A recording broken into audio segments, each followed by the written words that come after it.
Librement Linux, c'est au-delà de Windows.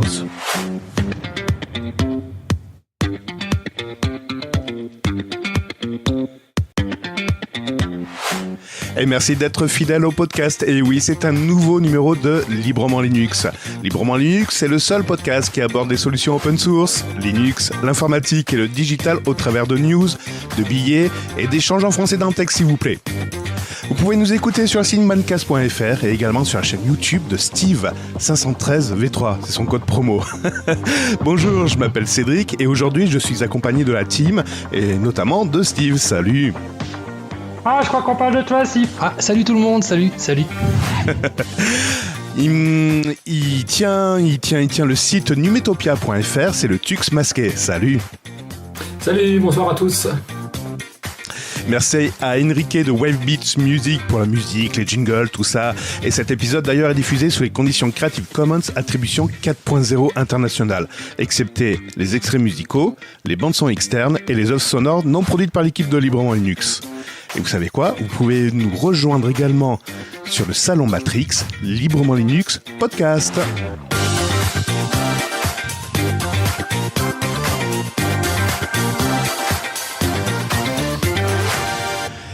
Et nous sommes le dimanche 1er octobre. Eh ouais, le premier jour d'octobre et il est 21h23. Merci de nous écouter et on va tout de suite enchaîner avec le billet de Steve. Librement Linux, le billet de la semaine de Steve. Salut les loulous, alors, comment ça va bien ? J'ai cru que je t'avais perdu. Ne répondez pas tous en même temps, je sais que vous allez tous très très bien, j'en suis sûr et certain. Et dites, vous savez ce qui est terrible, c'est que chaque semaine, moi je consulte un philosophe dans le village de Bâle. Oui, enfin c'est un trou perdu. C'est justement là où je trouve... Et j'y trouve l'inspiration pour le prochain billet, justement. Voilà, comme ça au moins vous avez une petite idée de là où ça sort en fait finalement. Alors cette semaine, j'ai pas eu besoin franchement d'aller pêcher de l'inspiration aussi loin. En fait, je me suis dit que je pourrais très très bien répondre à moi-même à propos d'un autre billet d'humeur que j'avais proposé la saison passée. C'était sur la toxicité des communautés Linux. Parce que, à vrai dire, il y a aussi d'autres communautés bien pires que celles autour des melons énormes érigés par ce trop-plein d'intelligence. Et oui, évidemment, vous avez tous compris, je suis encore en train de parler du boule de Mickey Minaj. Il y a les platistes, on est bien d'accord. Il y a les gars qui réfutent le fait qu'on ait un jour marché sur la Lune, ça aussi. Il y a aussi certains qui pensent que finalement l'apport de RGB dans son setup apporte un surplus de FPS. Mais il y a pire encore, il y a effectivement les utilisateurs de Windows. Ouais les gars, je parle bien de Windows. Enfin, pas tous, on est bien d'accord. C'est comme au pays de Candy, il y a des méchants et il y a des gentils. T'as la référence, Cédric ? Pleinement. Moi, j'ai surtout vous parler de ceux qui ont un esprit aussi étroit qu'un cul serré avant la visite chez un urologue pour le check annuel de la prostate. Ça me ramène un peu à la cour de récréation que quand j'étais gamin. D'ailleurs, imaginez, il y avait ceux qui aimaient à fond les Aliens et la licence assurément bankable parce qu'il y avait aucun risque de gâcher un moment cinématographique avec un mec qui avait déjà de toute façon fait ses preuves avec un autre film à l'époque, c'est-à-dire le Terminator. Et puis il y a ceux qui osaient s'aventurer dans des films un peu plus indépendants mais riches d'idées comme par exemple Evil Dead. Ouais, mais t'avais quel âge à l'époque quand tu parles de tout ça ? Ma foi, je pense que si je calcule bien, j'avais approximativement une dizaine d'années. Oui, ok, ça va, je sais, vous allez tous vous dire, c'est pas très net non plus de regarder des films d'horreur à cet âge-là, mais le docteur a dit que tout était rentré dans l'ordre depuis le dernier incident, donc je vous rassure. En même temps, c'est pas de ma faute si le jardinier avait laissé traîner sa hache et que cette hache a fini malencontreusement par trébucher sur le crâne de l'infirmière. Alors, vous ne me jugerez pas, c'était un accident volontaire et puis merde, je m'égare un peu là. Alors je reviens. Oui, alors donc je parlais de ces utilisateurs de Windows qui écrivent à qui veut bien l'entendre ou qui veut bien le lire, et je cite d'ailleurs « Ubuntu, c'est vraiment de la merde ». Windows est bien plus optimisé et agréable à utiliser en termes de stabilité. Enfin, sauf si vous êtes un débile qui utilise Windows 11. C'est bien mieux d'utiliser Windows. Linux, de toute façon, ça crache tous les quarts d'heure. Ou le démarrage d'application est trop demandeuse de ressources, comme par exemple Bloc-Notes. Ouais, je sais, c'est mignon tout ça, c'est mignon. Sans parler du nombre d'applications qui n'existent pas sous Linux, comme par exemple le Word ou la plupart des jeux. Le seul avantage de Linux, c'est qu'il est gratuit. Sauf que Windows est fourni avec chaque PC préconstruit sur le marché actuel et qu'il est bien plus difficile à utiliser pour n'importe qui. Ouais. Non, sérieux. Pour moi, c'est l'une des plus... C'est des vraies, des vraies phrases. Sérieux.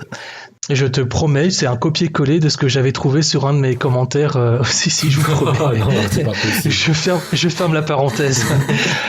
Pour moi, c'est l'une des plus grosses déceptions de ma vie que d'avoir détruit ma machine en installant Linux. Waouh, tu fais super bien la voix du mec, dis-moi Maurice. Oui, merci, j'aime bien de rentrer dans le personnage. Oui, enfin voilà. Enfin, soit. Tout ce que j'ai... Et alors, il y a un autre petit témoignage comme ça rapide. Windows est largement plus simple. La facilité d'installation entre les deux est incomparable. Maintenant, Linux est plus stable. Normal, il est moins lourd de base. Ubuntu, Mint, Kali, etc. J'ai essayé pas mal. C'est vraiment moins bien que Linux, que Windows de toute façon. Oui, je sais. Vous allez tous les juger très très vite et je vous comprends. Mais qui sommes-nous vraiment pour nous indigner à ce point, franchement? Imaginez ceci. Est-ce que la fin du film La Mouche aurait été aussi bon si ce dernier nous avait directement amené à la fin, sans avoir pour autant essuyé tous les échecs sur son pod de téléportation? Ce que je veux dire par là, est-ce que Linux ou tout autre système d'exploitation, c'est une odyssée, c'est une entreprise, c'est une expérience. Ce que nous en ferons détermine aussi à quel type de personnage on a envie de s'identifier. Par exemple, on pourrait très bien s'apparenter à Biff Tannen ou alors à cette pom-pom girl qui éprouve un misérable dédain pour cet outsider qui aura certainement le courage de surmonter les obstacles, combattre les zombies décérébrés. Je ferai aussi référence à Night Shyamalan qui résume parfaitement ma réponse dans le film The Sign, qui prétend que la dite invasion était hostile. Qui aurait pu penser qu'un homme empli de convictions puisse admettre à un moment donné à un autre d'autres vérités? Ma réponse à tout cela, c'est simple. C'est la tolérance que vous accorderez à cette incroyance. Eh ben, dis donc. Ouais, je sais. C'est un peu cérébral, je trouve. Non, mais par contre, j'en reviens pas des commentaires qu'on a pu te faire. Mais attends, vas-y quand même pour essayer de trouver une réponse à ça après. Ah ouais, non, mais il n'y a pas de réponse à donner. Il y a une telle mauvaise foi de base que ça ne mérite pas de réponse, moi, je dirais. Ouais, mais moi, j'ai une réponse. Pourtant... Il va se retrouver couillonné, là, le gars, quand il va voir que WordPad n'est plus proposé sous Windows. Il va aller où, là? Il va être perdu, le chouchou, là. Je crois qu'il va devoir payer comme tout le monde. Qu'est-ce que tu veux que je te dise? Il va payer comme tout le monde. Office 365. Ouais. Ah non, tu payes pas, c'est gratuit sur Internet. C'est toi qui le produis, en fait. C'est vrai. Si tu acceptes les publicités et que tu te fasses effectivement fliquer pour pouvoir voir un petit peu toutes tes statistiques, c'est vrai, voilà. Effectivement. D'ailleurs, il y a plein de news qui s'y reflètent, peut-être que nous les aborderons. Tout de suite, on aborde donc les actualités et les brèves. Librement Linux. Les brèves. Oh oui, les brèves. Le Tux Masqué, tu vas nous parler de la suite de l'affaire Unity. Oui, donc la semaine dernière, on avait un invité, Joe, qui était venu pour nous parler de Unity et un peu de ce qu'ils avaient fait et comment ça allait révolutionner le monde des jeux vidéo. Et bien, cette semaine, Unity, à travers un communiqué officiel, présente officiellement ses excuses et dit qu'il abandonne purement et simplement la taxe à l'installation pour les petits développeurs qui développent pas sur tous les forfaits Unity, mais uniquement sur les forfaits Unity Pro et Unity Enterprise. Et de plus, le système de taxes, pour ceux qui vont quand même devoir la payer, les gros, ne sera pas rétroactif. Ça ne concernera que les jeux développés sur la prochaine version LTS de Unity qui sortira en 2024. Très bien, parfait. Ah ouais. Bon, écoute, c'est une bonne chose quand même. Ouais. De bonnes nouvelles d'ailleurs concernant la lutte pour empêcher la censure directement dans les autres navigateurs. Le Tux. Oui, donc on vous en avait parlé aussi précédemment. Firefox avait lancé une pétition suite à des amendements qui avaient été déposés sur la loi SREN, donc la loi pour sécuriser et réguler l'espace numérique. Et cette loi est actuellement en étude à l'Assemblée nationale. Donc les amendements qui avaient été déposés voulaient imposer aux navigateurs de faire un blocage directement en interne. On vous avait dit qu'il y avait déjà une bonne nouvelle la dernière fois, c'est que les amendements avaient été retirés, mais on ne savait pas trop ce qui allait se passer en commission où la loi est discutée avant de discuter en public à l'Assemblée nationale. Et en fait, vendredi 27, la commission spéciale a adopté un texte amendé qui pourrait écarter le risque, alors je dis bien pourrait parce que vous allez comprendre par la suite, pourrait écarter le risque de blocage au niveau des navigateurs au profit d'un filtrage avec information aux utilisateurs et aux utilisatrices. C'est le député Éric Bothorel, donc de La République En Marche ou Renaissance, que je sais plus comment il s'appelle maintenant le groupe, ça change tous les ans, qui a déposé ce nouvel amendement en disant qu'il avait pris en compte les remarques et les préoccupations soulevées par Mozilla. Ah oui, carrément, de Mozilla. Ouais, il a dit au moment où il a défendu son amendement pour dire qu'il n'y aura pas de blocage mais du filtrage, qu'il s'était inspiré pour ça de ce qu'avait fait Mozilla. D'accord. Alors, toutefois, le combat il n'est pas encore terminé parce que la loi, là, elle a été discutée que en commission spéciale. Maintenant, elle doit passer à une discussion publique en séance plénière à l'Assemblée nationale. Après, elle va passer au Sénat. Après, elle va revenir à l'Assemblée nationale. Et après, il y aura une concertation entre les deux chambres si le texte adopté n'est pas le même. Donc, ça peut encore changer. Mais il y a encore de l'espoir.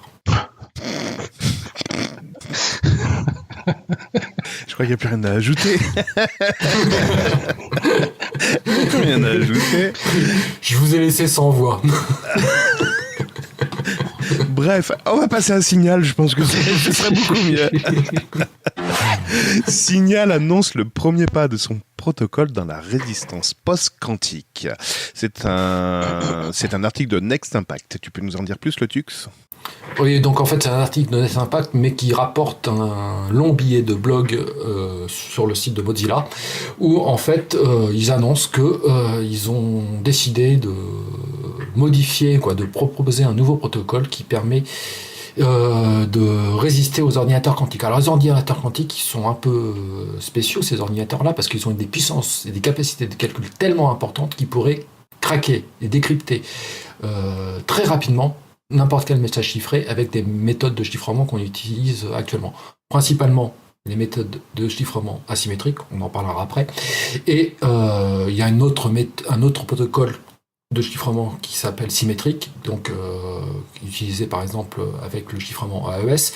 Lui, pour résister aux ordinateurs quantiques, il suffira de doubler la taille de sa clé.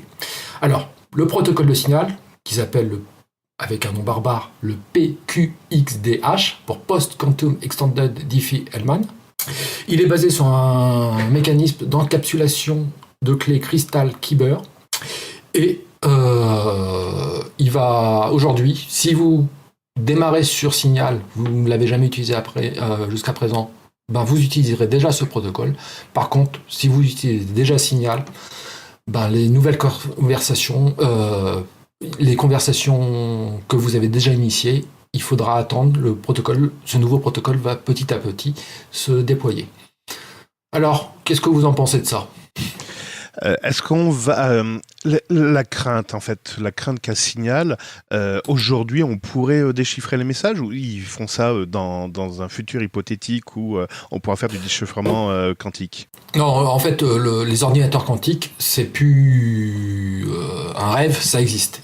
Aujourd'hui, ça existe pas au niveau du grand public, c'est certes parce que ça coûte très très très très très très cher. Il faut certainement de la puissance énergétique que notre chez-soi ne peut pas fournir. Mais en tout cas, aujourd'hui, il y en a de plus en plus qui servent dans les labos divers et variés, donc potentiellement dans les instituts de surveillance, genre la NSA, les services secrets français, etc. Eux pourraient avoir des ordinateurs quantiques pour s'amuser à déchiffrer toutes les conversations cryptées sur Signal, sur WhatsApp, sur Telegram, etc. Donc aujourd'hui, ces ordinateurs-là, ils existent. Pas au niveau du grand public, mais en tout cas au niveau des gens qui ont les moyens et la puissance financière pour pouvoir se les payer. Donc, je pense qu'il est intéressant, moi, que Signal se penche sur la question pour se dire on vous promet des protocoles qui vous permettent de sécuriser vos informations. Aujourd'hui, ces protocoles-là, on sait qu'ils ne seront plus aussi fiables avec des puissances de calcul tellement phénoménales qu'ils seront capables de craquer quasiment n'importe quoi. Donc plutôt que d'attendre que ça se répande au niveau de partout, je pense que c'est intéressant qu'ils prennent les devants et qu'ils proposent déjà une solution pour garder nos messages confidentiels. D'accord. Et c'est vrai, tu as abordé justement le chiffrement symétrique et asymétrique. Steve, tu as une idée de ce que c'est ? Tu en as déjà entendu parler ? Non, je t'avoue, franchement, j'avais posé justement la question. C'est quoi justement cette différence qu'il y a entre les deux ? Alors, c'est une question de clé, en fait. Ça y est, je vais faire mon prof. Concrètement, quand tu as un message et que tu veux le chiffrer, tu vas utiliser ce qu'on appelle une clé de chiffrement. Concrètement, c'est un algo qui va mélanger ta clé avec les données qu'il y a à l'intérieur et ça va te donner un texte complètement brouillé. Il y a 2 méthodes après pour le déchiffrer. Soit tu utilises la même clé qui a permis de chiffrer pour déchiffrer le message. Ça veut dire que tu dois partager ta clé avec le destinataire de ton message. Okay. Donc ça, c'est le chiffrement symétrique. Et le chiffrement asymétrique, c'est la clé qui a permis de chiffrer, elle reste au niveau du propriétaire et tu vas en faire une clé publique qui va contenir simplement le moyen de pouvoir déchiffrer le message. Ce qui fait que quand tu vas recevoir le message, tu vas pouvoir le déchiffrer, mais tu ne pourras pas utiliser ta clé publique pour rechiffrer le message dans l'autre sens, par exemple. Donc ça, c'est l'asymétrique, le chiffrement asymétrique.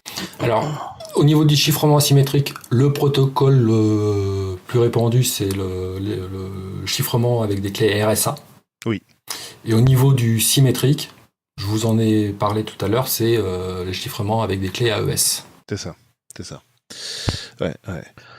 Mais ouais. Alors quoi qu'il arrive, si j'ai bien compris, en fin de compte, les ordinateurs quantiques seront capables de pouvoir déchiffrer aussi bien l'un comme l'autre.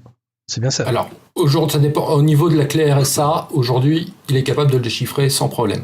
Au niveau de la clé AES, ça va dépendre de la longueur de ta clé. Typiquement, aujourd'hui, on est sur des clés AES à 256 bits.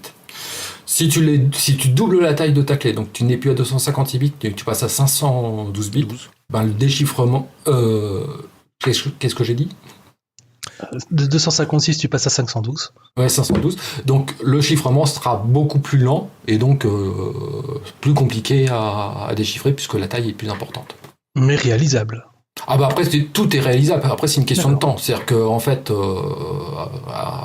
pour une clé URSA ou une clé à 256, c'est quasiment instantané aujourd'hui. Le déchiffrement avec un ordinateur quantique.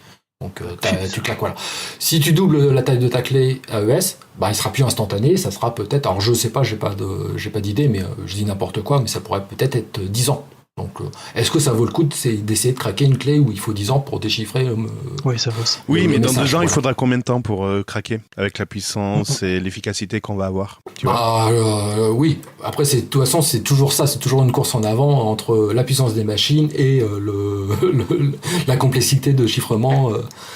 C'est comme la course entre les voleurs et la police. Ouais. Mais en prenant du recul... Donc là, on parle de Signal. Donc Signal, c'est une messagerie en ligne qui permet d'échanger de personne à personne ou de personne à un groupe. Donc il peut y avoir des données sensibles. Ça évite que des secrets puissent être révélés, j'ai envie de dire, sur l'instant, à la limite. Mais en prenant du recul, qu'est-ce qui peut être chiffré également ? Par exemple, son gestionnaire de mot de passe. Qui passe, ou LastPass, tiens. Donc tout le monde se croit malin en disant « Ouais, mais ma base de données, elle est chiffrée avec une clé symétrique ou asymétrique, peu importe. Donc elle est inviolable. » Ce qu'on ne se rend pas compte, c'est que certaines personnes, comme des petits Chinois qui récupèrent toutes ces bases de données qui sont pour l'instant chiffrées, les stockent chez eux, et tôt ou tard, ils vont arriver à tout péter et avoir accès à tous vos mots de passe. Voilà, c'est magnifique. C'est pour ça, le meilleur secret, la meilleure façon de garder un secret, c'est de le laisser dans votre ordinateur et de ne pas le publier sur Internet. Pas faux. Ouais. Ouais. Le chiffrement, c'est vraiment sur l'instantanéité, pardon.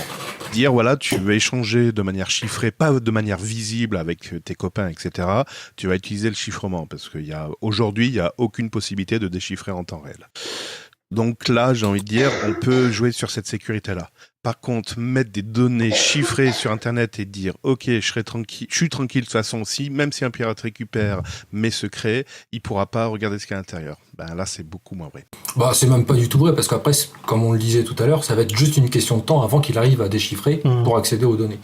Je voulais préciser, on parle de Signal, mais en fait, le protocole de chiffrement de Signal est utilisé par beaucoup d'autres messageries sécurisées. Ah oui ? WhatsApp utilise le protocole de Signal. Ah oui, d'accord. Ah ouais ? Ah ok. Donc après, il y en a plusieurs, j'ai pas la liste en tête, mais le protocole de chiffrement proposé par Signal, l'actuel, je dis pas le futur, on verra mais je pense qu'ils vont l'adopter aussi, parce qu'ils ont déjà utilisé celui de la version actuelle.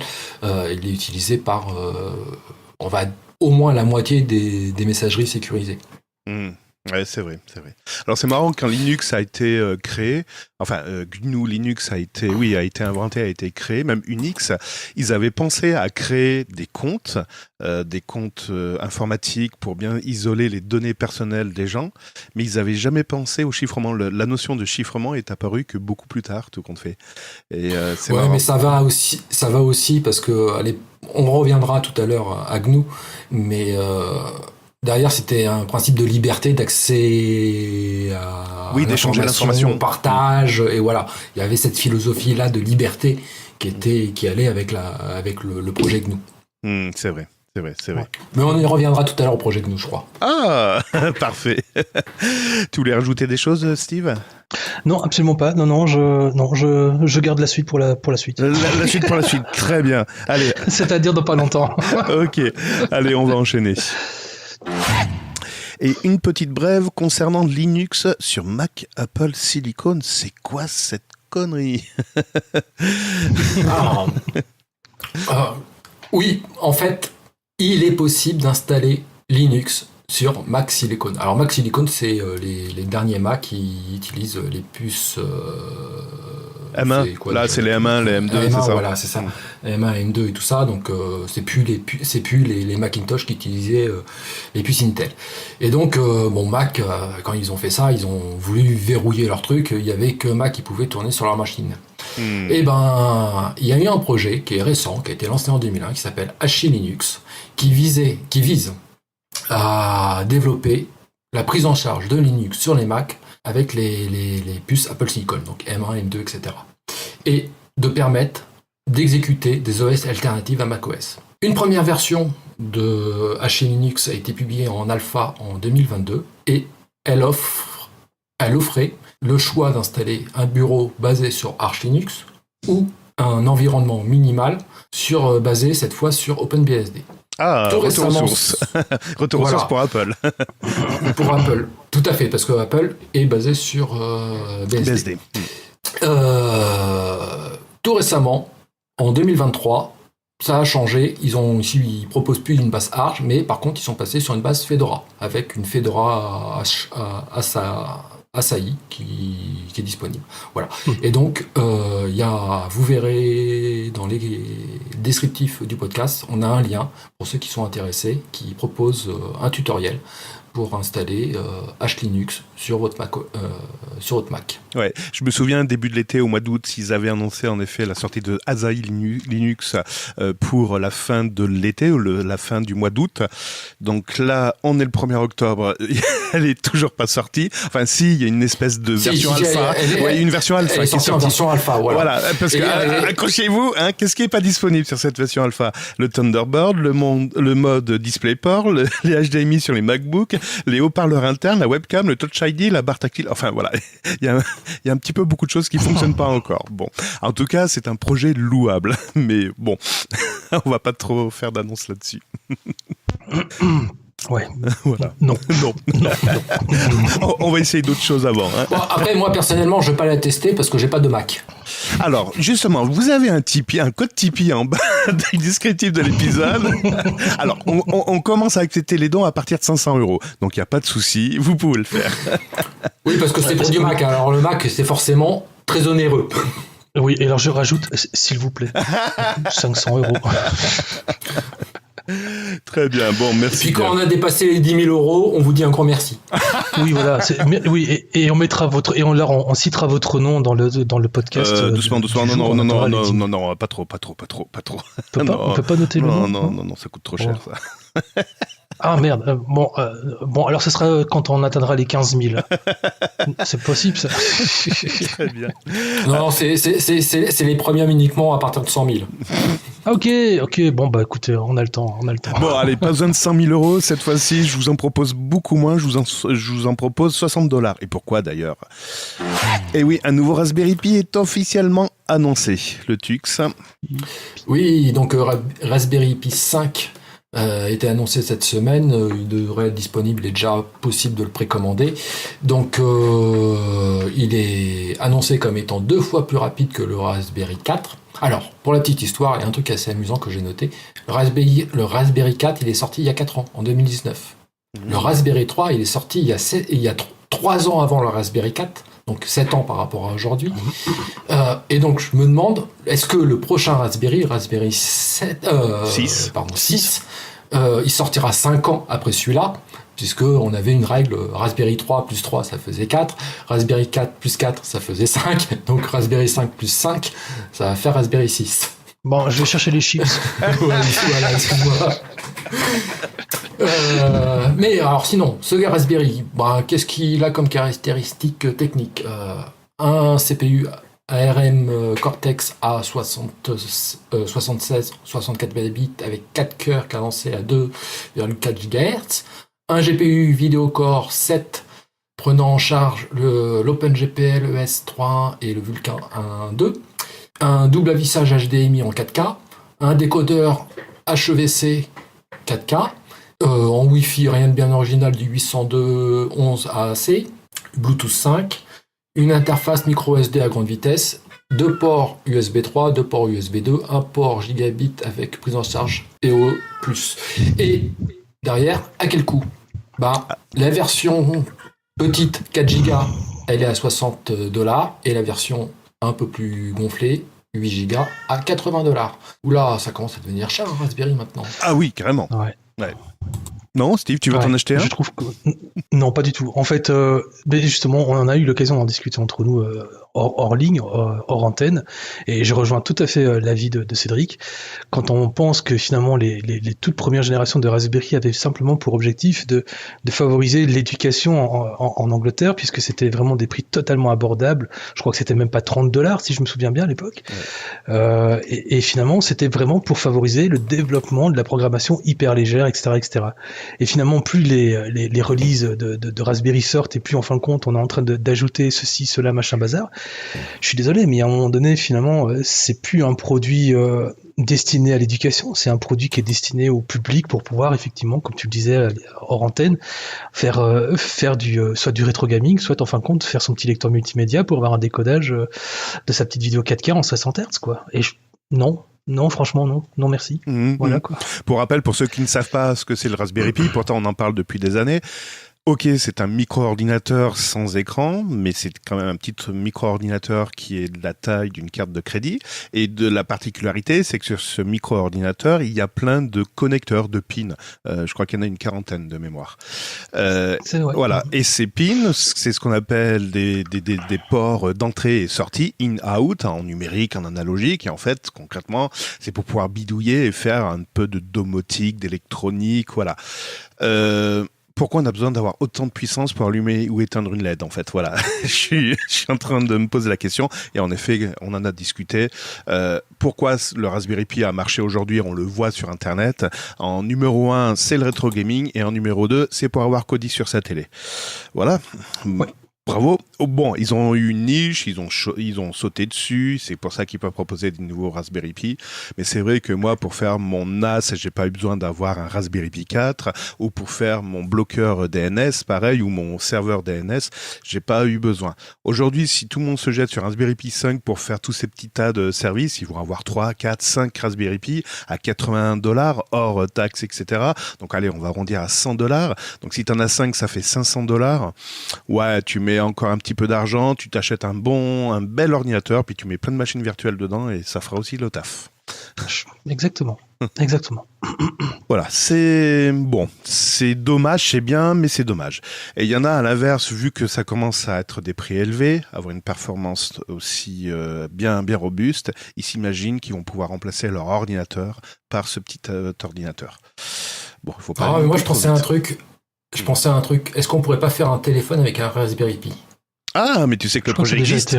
Oui, c'est déjà été réalisé. Hein. Oui, non, parce que quand tu vois le coût des smartphones aujourd'hui, qui sont à peu près de puissance équivalente, tu te dis, je fais mon Raspberry Pi, ça tient un format carte à puce, c'est bien pour un téléphone, je mets un haut-parleur, un micro, et un système d'exploitation Linux dessus, ça me fait un téléphone. Ah ouais, il manque juste l'antenne 3G, 4G, 5G, il manque juste ça.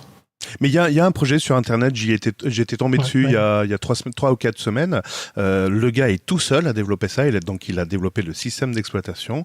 Et ouais, le truc fonctionnait déjà pas mal. Alors je me souviens plus de quel projet il s'agit, mais je pense que Steve, t'as dû tomber dessus aussi, tu acquiesces. Oui, je suis tombé dessus, mais ça date il y a quand même j'ai envie de presque dire quelques années. Hein.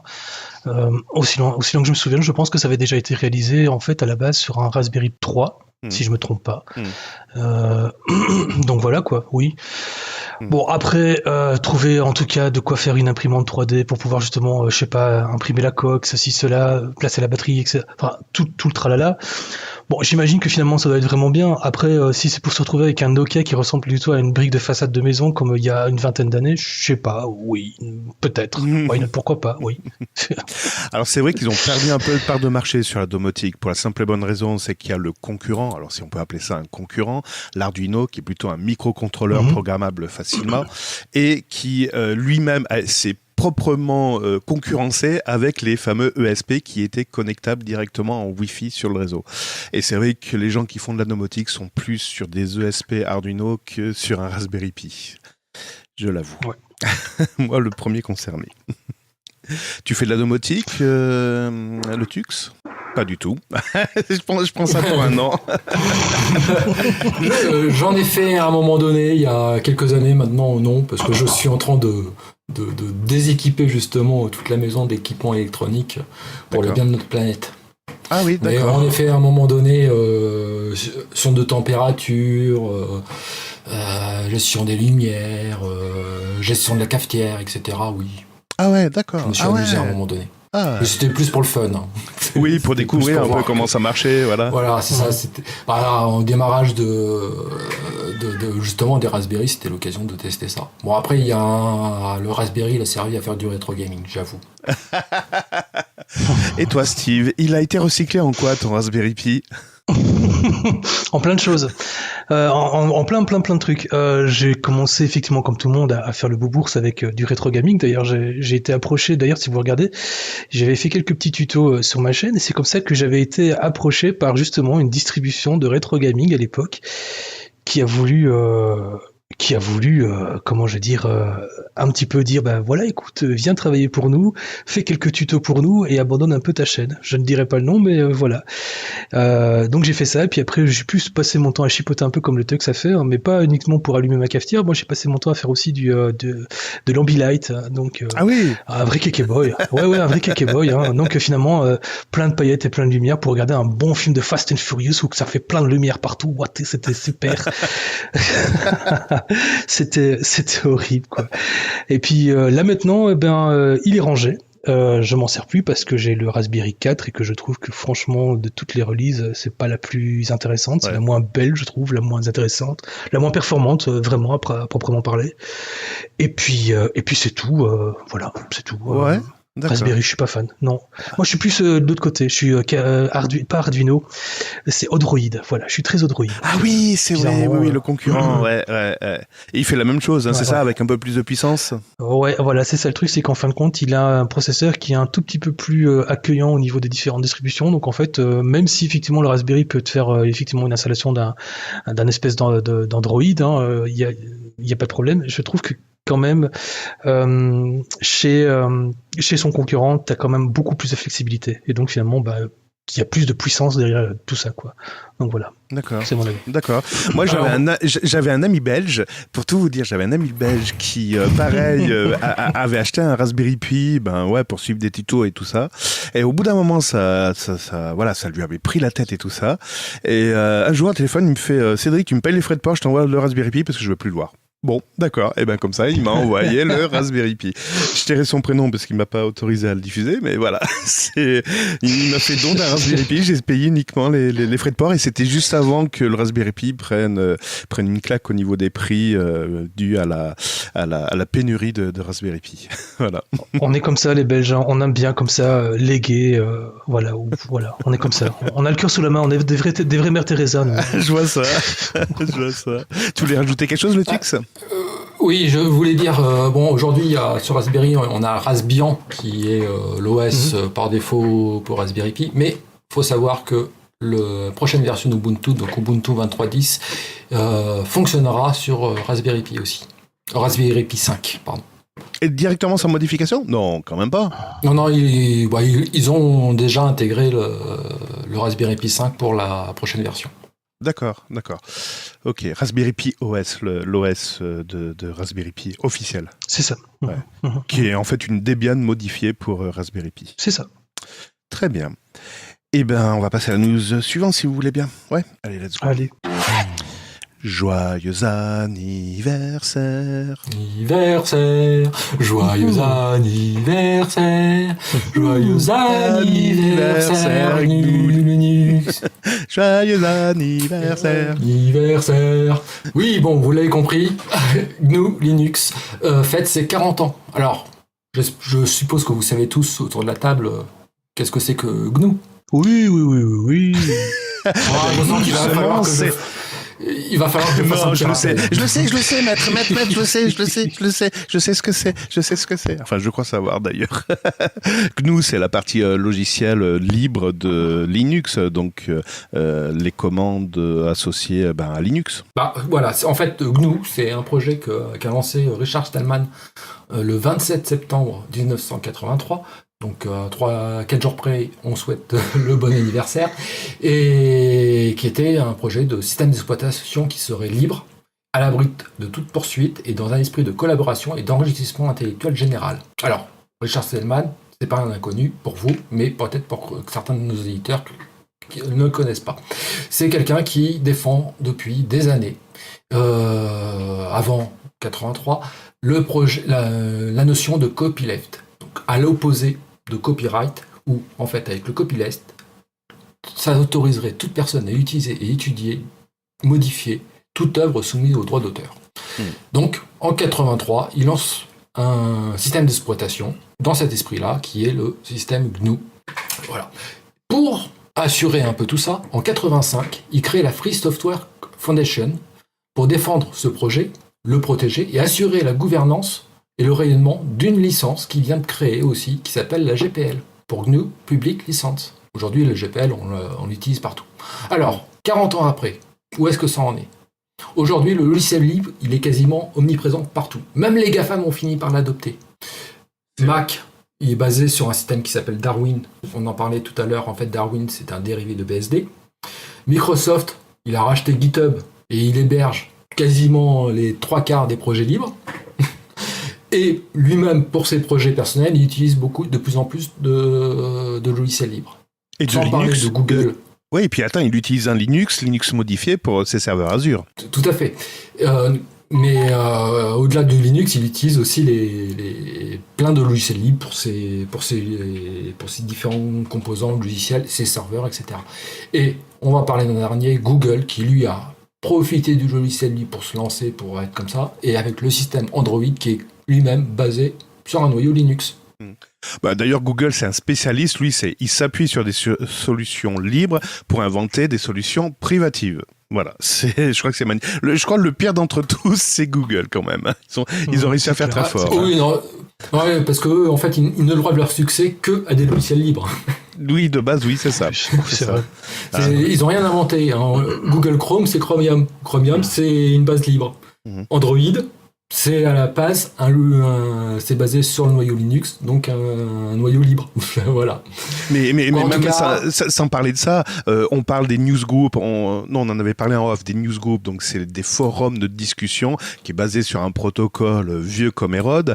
Et en fait, Google a repris ce protocole pour installer les forums Google. Voilà.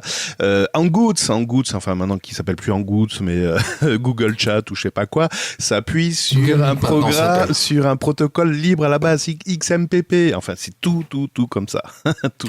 Ouais, en fait, il s'appuie là-dessus jusqu'à ce qu'il le verrouille pour derrière ne même plus autoriser les logiciels libres qui étaient compatibles avec ce protocole-là communiquer avec leur système. C'est ça. L'art de tout verrouiller. Ouais. Et vous savez la petite histoire de Richard Stallman, comment est venue cette idée de proposer du code source accessible et modifiable par tous ? Non, mais vas-y, je suis impatient maintenant. Ah, c'est maintenant vrai. que tu as lancé le truc, je veux savoir. Je le sais pas en fait. Non, je le sais évidemment. C'est d'ailleurs Richard donc qui avait inventé déjà la webcam qui permettait de faire une vérification, de savoir si les photocopies sortaient bien sur, enfin les copies qu'ils voulaient imprimer sortaient bien sur le copieur que leur avait prêté, je sais pas qui d'ailleurs, si c'était Xerox ou un concurrent. Et alors, je précise qu'on est dans les fin des années 70, début des années 80. Oui, tout à fait. Oui, excuse-moi. Oui, c'est ça. Oui. En fait, parce que tu parles de webcam, tu vois, et c'est ça qui m'a un peu interpellé quand tu parles de fin des années 70, quoi. Non, la webcam la webcam a été inventée comme ça. Enfin, c'était pas une webcam, c'était une caméra qui filmait tout ça.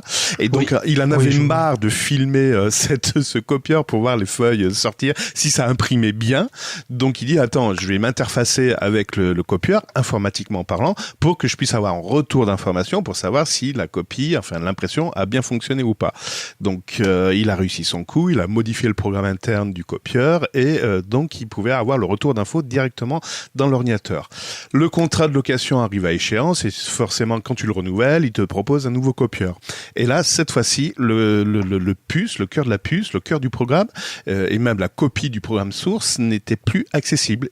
Et quand il a demandé au constructeur, est-ce que vous pouvez me donner une copie du programme pour que je puisse faire la modification nécessaire, le recompiler et l'injecter, on lui a dit non.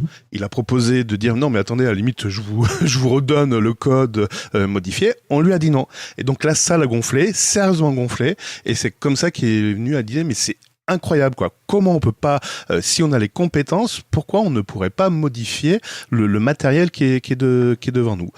Donc voilà comment est né la GNU Foundation, enfin le GNU, le système GNU. C'est une jolie histoire. Hein. Waouh.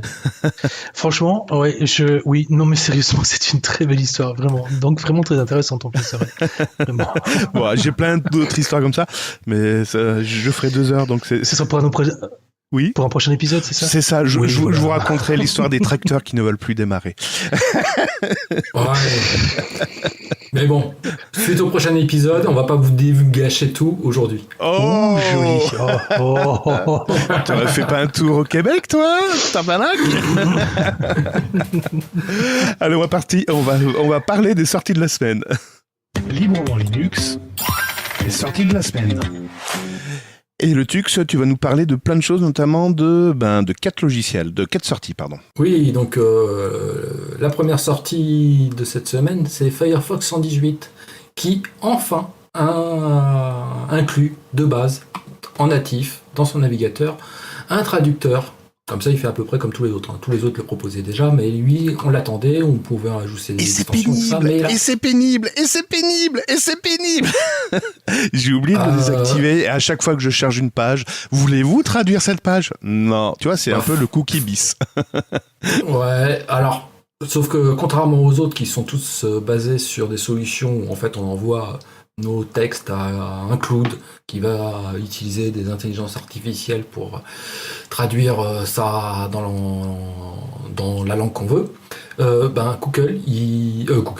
Firefox, il s'appuie sur un projet qui s'appelle Bergamot qui permet de faire la traduction localement à travers de l'apprentissage automatique, du machine learning, si ça vous parle plus qu'apprentissage automatique. D'accord. Donc, aucune information n'est envoyée sur Internet sur le texte que vous voulez traduire. Donc je peux débrancher le réseau et ça marchera. Ah, génial. Voilà. Donc ça, c'est la principale nouveauté de Firefox 118. Autre petite modification, il y a quelques améliorations pour améliorer les détecteurs d'empreintes, numériques dans le navigateur, notamment au niveau des polices et des composants web audio. Voilà. Très bien. Ok. Tu vas nous parler de Linux. Je crois qu'on revient dans... Ouais. Oui, je crois qu'on reparlera de Firefox tout à l'heure dans la sécurité parce que faudra mettre à jour. Oui. On va en parler dans quelques instants. Linux Mint. Voilà. Alors, Linux Mint, ça y est, la version Linux Mint basée sur Debian, donc LMDE, est sortie en version 6 cette semaine, mercredi, je crois que c'était. Alors, LMDE 6, c'est basé sur Debian 12, qui est sorti cet été, avec la dernière version de Cinnamon, qui est inclus déjà dans Linux Mint 21.2, donc Cinnamon 5.8, et Grosso modo, les principales nouveautés de cette version, si vous venez de LMDE5, c'est un nouveau UI Linux qui est en 6.1 LTS, Pipewire qui remplace Pulse Audio. Donc Pipewire, Pulse Audio, c'est ce qui gère le serveur de son audio. Alors Pipewire, c'est plus que de l'audio, c'est tout ce qui est média, on va dire. Et au niveau de Cinnamon 5.8, ça se caractérise par un nouveau gestionnaire de nouveaux thèmes. Et puis principalement aussi des paramètres pour configurer les interfaces gestuelles. C'est-à-dire que les interfaces gestuelles, pour ceux qui ne savent pas trop ce que ça veut dire, c'est le touchpad ou un écran tactile. Et donc là, il est possible de se dire, avec un doigt, je fais ça, avec deux doigts, je fais ça, avec trois doigts, je fais ça, quand je vais de haut en bas ou de droite à gauche. Voilà. Très bien. Si vous voulez échanger avec nous sur Linux Mint version Debian ou Firefox 118, vous pouvez le faire sur le salon Matrix de Librement Linux Podcast. D'ailleurs, Steve, tu as déjà, toi, essayé Firefox 118 sur ta distribution préférée ? Absolument pas du tout. Mais pas du tout. Non, donc justement, qu'est-ce qu'il faut que je fasse pour éviter justement les mauvaises surprises avec Firefox si jamais je devais l'installer ? La mauvaise surprise, c'est simplement un moment... Rien du tout, parce qu'en fait, il te demande de traduire automatiquement la page. Tu désactives, c'est tout. Ah pardon, autant pour moi. Non, en fait, non, mais justement, en fait, je suis pas fan de Firefox à la base. Ah mince. Et mais je crois que je vais me vanter parce que fatalement, j'utilise généralement toujours le navigateur par défaut sur Linux. Donc si on me propose un Chrome, ce sera Chrome, etc., etc. Si c'est Brave, eh bien, ce sera Brave. Mais à vrai dire, en fait, et là, je sens que je vais me faire taper dessus. Je le sens qu'il va y avoir des messages de haine même. J'utilise en fait sur mon Windows habituel quand je fais mes montages, c'est Opera. Oh. C'est Opera. Ah oui, en effet, tu cherches. Ça y est, je me suis fait des ennemis là, hein, c'est ça. Tu cherches un peu. Le truc oui, mais en fait malheureusement c'est parce que malheureusement le problème c'est que comme je suis bilingue anglais-français, j'ai absolument pas du tout besoin de traducteur. Voilà, c'est comme c'était à la base mon métier d'enseignant dans les langues, voilà, je ne traduis pas. Alors moi je vais être tout à fait honnête avec vous, la traduction en machine learning, c'est pas encore ça. Ah, il fait des erreurs. En plus, bah oui. Disons que la traduction ne veut pas dire grand-chose parfois. Bah oui. D'accord. Il vaut mieux se rabattre sur ChatGPT. Oui, non, mais quand on utilise DeepL, on a quand même des traductions qui veulent dire quelque chose. Là, en machine learning, sur le peu de cas où je l'ai testé, j'étais franchement très déçu. D'accord. Tu m'étonnes. Ok. Tu m'étonnes. Alors, si une petite précision. Oui. Tout à l'heure, tu disais, si tu débranches la prise réseau, je peux l'utiliser. Oui, mais il faut télécharger les packs de langue. Ah oui, j'ai vu ça, t'as raison. Ouais. Bien joué. Ouais, j'ai vu ça. Il fallait télécharger le pack de langue. Ouais, très bien. C'est-à-dire que par défaut, si votre navigateur il est en français, vous avez le pack de langue français qui est téléchargé. Mais si vous voulez traduire vers de l'anglais, vers l'allemand, vers du roumain ou je sais pas quoi, faut télécharger les packs. Alors il n'y en a pas 36 000 actuellement, je crois qu'il y en a 6 disponibles et faut les télécharger. Bon, pour Steve, ce sera un pack de 6. Allez. Et ben voilà, vous avez tout compris, c'est parfait. Il m'en faut pas plus. Merci les gars. Le Tux Masqué, tu vas nous parler de Flatseal et de LibreOffice. Voilà, donc Flatseal, je sais pas si vous savez ce que c'est Flatseal. Si, c'est la gestion des Flatpaks et des autorisations sur les Flatpaks. Voilà, c'est un logiciel qui est indispensable si vous utilisez des Flatpaks, si vous installez des paquets Flatpak sur votre machine, parce qu'il vous permet de modifier les autorisations à tous les niveaux, au niveau de l'accès du disque, l'accès aux différents composants du système et tout ça, et de manière simple, visuelle et conviviale, sans qu'on ait besoin de faire de la ligne de commande. Parce que c'est faisable aussi en ligne de commande sans un autre utilitaire. Et donc Flatseal, là il vient de sortir il y a 2-3 jours en version 2.1.0. Cette version se caractérise surtout par le changement de librairie graphique qui passe à libaweta 1.4. Donc libaweta, c'est la librairie qui est liée à GTK4. En plus, derrière, un gros truc intéressant, c'est que jusqu'à présent, quand vous installez une nouvelle application Flatpak, si vous aviez laissé ouvert Flatseal pour pouvoir la voir apparaître dans le gestionnaire Flatseal, il fallait fermer Flatseal et le rouvrir, et là, ça sera l'application apparaissait. Maintenant, c'est fini. Ah, si refresh en temps réel. Il s'est rafraîchi en temps réel et vous pourrez donc le paramétrer sans avoir besoin de le fermer et le rouvrir. Et par contre, je vous parlais de LibreWeta 1.4. LibreWeta 1.4 nécessite derrière la runtime GNOME 45. Et attention, la GNOME 45, c'est 1 giga à télécharger. 1 gigaoctet à télécharger. Donc si vous décidez de mettre à jour Flatsteel, attendez-vous à avoir un gros paquet à télécharger. Et si vous avez une pauvre ligne ADSL, ça risque de prendre un peu de temps. Pourquoi tu me regardes quand tu dis ça?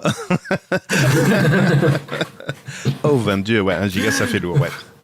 Okay. Ouais, non, mais c'est un peu en contradiction justement avec le côté légèreté de Linux en règle générale. Et non, mais en fait, c'est inhérent au format Flatpak, mais ça sera la même chose avec le format Snap. C'est qu'en fait, derrière, comme un paquet Flatpak embarque toutes les librairies dont c'est nécessaire, alors ils ont réussi à créer ce qu'on appelle les runtimes. Les runtimes, c'est les environnements graphiques, donc tu as GNOME, t'as KDE, t'as aussi les runtime pour les drivers de cartes graphiques et tout ça.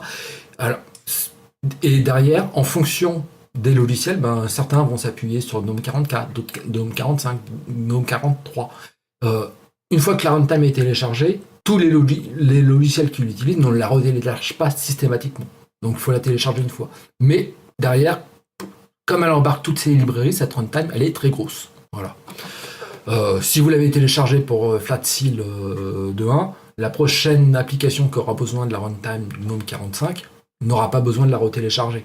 Elle sera déjà présente sur votre ordinateur. Ça reprend les dépendances des librairies avec des paquets système, donc des paquets dev ou des paquets RPM ou des paquets ce que vous voulez, qui eux utilisent les librairies déjà présentes sur le système pour éviter de tout encapsuler dans leur application. Ok. LibreOffice. Et donc je voulais vous parler de LibreOffice. Alors LibreOffice, il n'y a pas de nouvelle version majeure. Par contre, derrière, il y a 2 nouvelles versions mineures qu'il faut absolument installer rapidement. LibreOffice 7.6.2 et LibreOffice 7.5.7 qui, cette nouvelle version n'apporte pas de nouvelles fonctionnalités, mais par contre corrige la vulnérabilité WebP dont vous avez déjà parlé. Il y a 2 numéros, je crois. Comment ? On en avait parlé, il y a 2 numéros déjà de ça. Voilà, c'est ça, on en a parlé il y a 15 jours, qui impacte tous les logiciels qui utilisent cette librairie WebP. Il y a une faille 0D qui avait été découverte dessus, et donc derrière, les navigateurs ont déjà été mis à jour. Là maintenant, c'est aussi, tous les autres logiciels qui commencent à sortir les mises à jour pour corriger cette vulnérabilité. Parfait, merci. Voilà. En parlant de sécurité d'ailleurs, Librement Linux. Votre Logitech a été mise à jour avec succès. Le bulletin météo sécurité. Et c'est ce qui va se passer dans quelques instants pour votre ordinateur. Et oui. Mettez à jour Chrome, mettez à jour Firefox, mettez à jour Chrome, depuis une semaine, on ne voit passer que ça. Et en effet, on a eu WebP. Et là, il y a encore une nouvelle faille qui est tombée. Et cette fois-ci, après l'image, après les photos, la vidéo. C'est le protocole VP8, je crois, de mémoire. Le truc qui permet de compresser, vous savez, les vidéos en top qualité avec une petite taille. Et il y a une faille 0day là-dedans qui permettrait à un pirate de prendre le contrôle de l'ordinateur à distance, voire de l'espionner, c'est tout. Non, une paille, je vous dis une paille. Ce bug est référencé sous la CVE 2023-5217, donc sont concernés Google Chrome, mais évidemment également Mozilla Firefox. Mettez à jour, donc sous Chrome ce sera la 117.0.59.37, voilà, vous avez les numéros du loto, et Firefox, j'ai pas le numéro de version de correction, mais ça devrait pareil être, le 118.01, pardon. Voilà, la boutade. Et comme numéro complémentaire, on a le 28, allez, voilà, je sais pas pourquoi, mais vous avez le 28, c'est cadeau. Allez. Voilà, mais étant donné que ça touche la librairie libvpx, bien sûr, d'autres librairies, d'autres logiciels seront mis également à jour. Et dernière vulnérabilité concerne nos potes là d'en face qui commencent par un i comme iOS ou iPadOS ou macOS ou Safari ou Xcode ou tvOS, toute la gamme des OS de chez Mac sont concernés de nouveau par une vulnérabilité. Atteinte à la confidentialité des données, contournement de la politique de sécurité des nids de service, porte dérobée concrètement. Pareil, c'est une CVE qui est apparue, donc acceptez les prochaines mises à jour de vos ordinateurs préférés, surtout s'ils ont un logo de pomme dessus. On va passer tout de suite au dossier. Librement Linux, les dossiers. Alors, il faut vraiment que je change de single, il y a un seul dossier. On voulait vous parler d'une application aujourd'hui qui, je pense, va ravir plus d'un. Qui a scanné des documents, a posé un document sur son scanner et a fait « Ah, c'est génial, j'ai tout le texte en face de moi ». Raté, c'est pas du texte que vous avez fait, mais une photo, voilà. Et qui dit photo, dit impossible de récupérer le texte pourtant qui était dans votre document. Il existe une technique qui permet de transformer ce texte pourtant qui est là dans cette photo, le transformer en vrai texte, ça s'appelle le OCR, la reconnaissance de caractère, la reconnaissance optique de caractère. Il existe plein de programmes en ligne de commande, etc. Je vous ferai peut-être un numéro, une vidéo dans une autre vie, peut-être dans une vie parallèle. Mais là, on va vous plutôt parler d'une solution qui ne nécessite que la souris et un bureau. Ah, enfin, pas de ligne de commande. Et ce programme s'appelle OCR Feeder. Est-ce que quelqu'un connaît dans l'assistance ? Oui. Quand j'étais jeune, je l'ai utilisé pour faire mes dossiers de fin d'année. Ouais, j'ai triché avec ça. C'est vrai ? Ouais, quoi. Mais ça va, je peux le dire. Maintenant, c'était il y a quand même presque une trentaine d'années, donc il y aura pas de poursuite et on va pas me retirer mon diplôme pour autant, donc ça va. Quoique, on va rechercher, on va faire des recherches. Tu veux dire qu'il y a une prescription sur ce type de délit ? Bah, et après 30 ans, j'espère bien quand même dans juste quoi. Donc OCR Feeder est basé sur un moteur de reconnaissance de caractère. OCR Feeder n'est pas le moteur de reconnaissance de caractère, c'est simplement une interface graphique. Et il se base sur un logiciel un moteur qui s'appelle Tesseract OCR. Retenez bien ce nom parce que vous en entendrez énormément parler quand on parle d'OCR sous Linux. Tesseract OCR, à la base, était un moteur qui était édité par une société privée, puis elle est tombée dans le public et elle a été améliorée par nos amis Google. Donc ce moteur Tesseract OCR est utilisé par OCR Feeder. Vous pouvez le retrouver soit dans votre Logitech favori, dans les dépôts de votre distribution, ou vous pouvez le trouver également en Flatpak. Attention, il y a une légère différence entre les deux. Comme disait tout à l'heure le Tux masqué, si vous téléchargez que OCR Feeder, il va pas être gourmand en taille. Par contre, vu qu'il va embarquer également le moteur Tesseract OCR, ça risque d'être un peu plus gros. Donc voilà, méfiez-vous. Mais tout est sous contrôle. Au niveau logiciel, comment il se présente ? Comme tous les logiciels de scanner de reconnaissance de caractère, il vous présente une feuille vide. Vous avez deux possibilités, importer un document ou scanner directement depuis votre scanner s'il est reconnu dans Linux. Là, la photo s'affiche sur votre écran. Vous avez des petits boutons qui vous permettent de dire déjà dans quelle langue est le texte et derrière de pouvoir scanner traiter la page, traiter la photo pour pouvoir isoler les textes. Alors c'est relativement bien fait parce que généralement le texte commence en haut à gauche et finit en bas à droite, sauf que quand vous recevez un courrier ou quand c'est de la publicité en plusieurs colonnes, ça se complique un peu. Le texte n'est plus tout à fait linéaire, il y a des césures, il y a des retours à la ligne, etc. Et OCR Feeder arrive à isoler tout ça, à se rendre compte que il y a des colonnes, etc. Il va vous faire même des rectangles pour vous dire voilà ce que j'ai repéré et il va essayer de vous retranscrire ça pas en bloc-notes, pas en texte brut, mais en texte formaté du genre WordPad pour ceux qui sont sous Linux ou en Writer pardon, c'est l'inverse. WordPad sous Windows et Writer sous Linux. Et donc là, la magie opère. Vous avez enfin la photo qui a été transformée en texte et vous pourrez l'enregistrer après en ce que vous voulez. Alors, moi, je vais même aller plus loin. C'est derrière. Quand on va scanner un document, on va l'analyser, on va pouvoir l'enregistrer en format ODT, donc ODT c'est Open Document format texte, et si votre document a du texte, des photos et tout ça, le fichier ODT va contenir le texte, on va pouvoir éditer, mais aussi va intégrer les photos. C'est vrai. Vous allez pouvoir récupérer la mise en page de documents scannés dans un fichier ODT que vous pourrez modifier, enregistrer et modifier par la suite. Ou la signature du président. Voilà. Joli. Alors, d'ailleurs, c'est vrai que tu nous disais qu'il était basé sur le moteur, il utilisait le moteur Tesseract pour faire son OCR. Ouais. En fait, voilà, c'est-à-dire que on peut choisir un autre moteur pour la reconnaissance de caractère. Le plus connu et celui qui est le plus répandu, c'est Tesseract, mais on peut en installer d'autres et choisir un autre moteur. Au niveau... on peut donc importer, scanner une image pour pouvoir la traiter. On peut ouvrir une image que vous avez déjà enregistrée sur votre ordinateur pour pouvoir la traiter. Et on peut, ce qui est aussi intéressant, importer un PDF pour l'analyser et faire la reconnaissance. C'est vrai. C'est-à-dire qu'il est quand même... moi, je sais, par exemple, il y a beaucoup de PDF, parce que les gens ne savent pas faire des PDF. Ils font des PDF, en fait, c'est juste des images scannées pour du texte. C'est un peu con. Mais donc, moi, j'utilise beaucoup OCR Feeder pour transformer un PDF d'image en PDF de texte. Parfait. Et Steve, donc tu le connaissais réellement ou tu l'as découvert là pour... Oui, mais non, je l'ai connu, mais je vous parle de ça, c'était il y a longtemps. Moi, je me souviens qu'on le faisait avec des très vieux scanners. On le faisait même avec les scanners à la main. Donc c'est pour vous donner une petite idée. C'est peut-être pas OCR Feeder, parce que OCR Feeder, il est né en 2009. Oui, voilà, c'était certainement pas OCR Feeder à proprement parler, mais c'était un OCR. Alors maintenant, comment est-ce qu'en fin de compte, est-ce que c'était un fork, enfin en tout cas, est-ce que OCR Feeder est le fils spirituel de ce que moi j'avais utilisé à l'époque? J'en sais rien du tout, mais ce qui est marrant, c'est qu'en fait, vous avez dit tantôt, ouais, par exemple, tout à l'heure, pardon, parce que c'est vrai que le mot tantôt, c'est un belgicisme.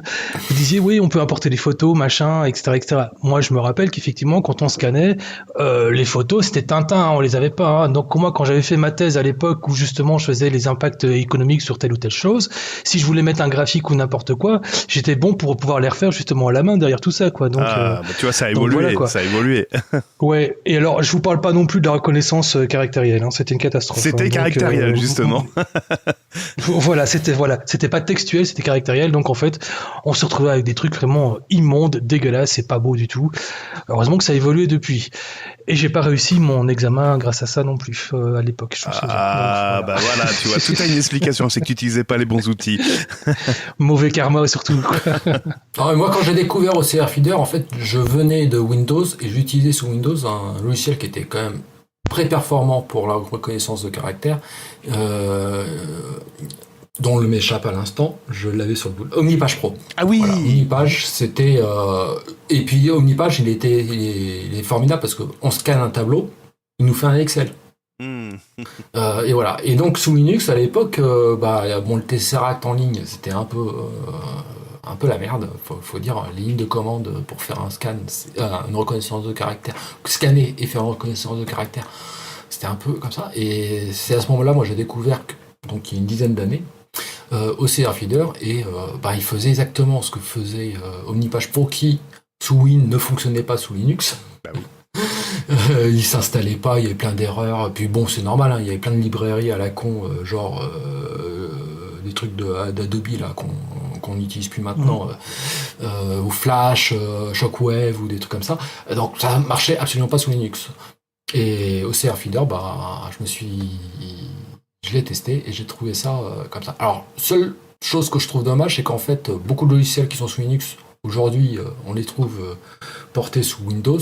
Là, OCR Feeder, il est uniquement disponible sous Linux. Hein. Il n'est pas disponible sous Mac ou sous Windows. Voilà, il faut rendre à César ce qui appartient à César. J'ai une anecdote d'ailleurs concernant les scanners. Donc pareil, quand j'ai passé mon bac, je devais faire un rapport de 52 pages avec des explications. Alors j'étais dans la partie électronique, donc à un moment je voulais égayer un petit peu mon rapport en mettant des photos de composants, etc. Et à l'époque, le numérique n'existait pas encore. Hein. C'est quand on voulait faire une capture d'écran de la télé, on prenait son appareil photo argentique, tu te mettais le dans le noir et tout ça. Et ben pour faire pareil des photos de composants, c'était un peu compliqué. Et donc mes parents m'avaient acheté un scanner et j'avais numérisé les composants. Donc ça m'avait fait une photo des composants que j'avais pu mettre dans le document. Ça me touche. Ça me touche énormément. Voilà, retour en arrière il y a 25 ans, ouais, 30 ans. Voilà. C'est un truc de fou parce qu'on parle de scanner alors qu'aujourd'hui maintenant, quand tu veux scanner un document, tu prends juste ton appareil photo, enfin ton GSM, pas ton smartphone, pardon, et tu places correctement, tu cadres bien correctement cette feuille en question que tu veux scanner. Et normalement, tu as un cliché avec ton smartphone qui te permet de faire exactement ce qu'on faisait nous à l'époque. Et quand je dis à l'époque, c'était il y a une vingtaine d'années. Donc soit scanner avec cette fameuse grosse lampe blanche qui passait comme ça, ou alors effectivement, moi je le faisais à la main avec un scanner à la main, le truc où il fallait rester constant dans le glissement de cette petite merdouille là, c'était pitié, bonsoir quoi. Enfin, alors moi je relativise quand même vachement l'utilisation des smartphones pour faire du scan, parce que une fois sur deux la photo elle est pas nette. Oui, puis la feuille, enfin c'est un trapèze, c'est pas un rectangle parfait. Enfin, il y a toujours des bidouilles. Alors des fois il y a des applications qui marchent très bien, mais en tout cas moi ce que j'ai testé m'avait vachement déçu.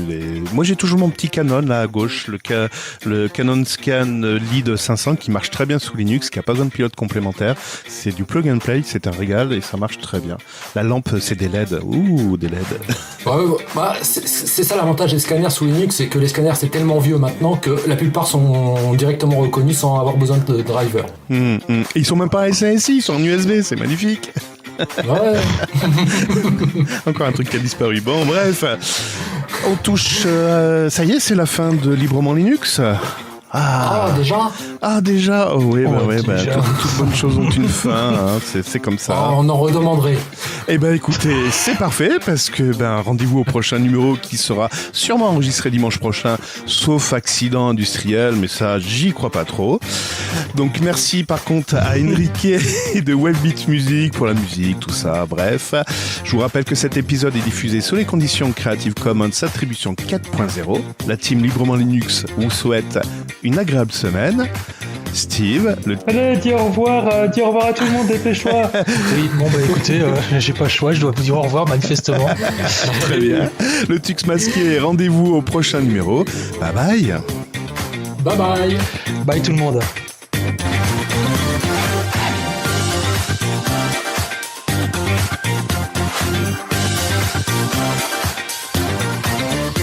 Et un suppôt et au lit.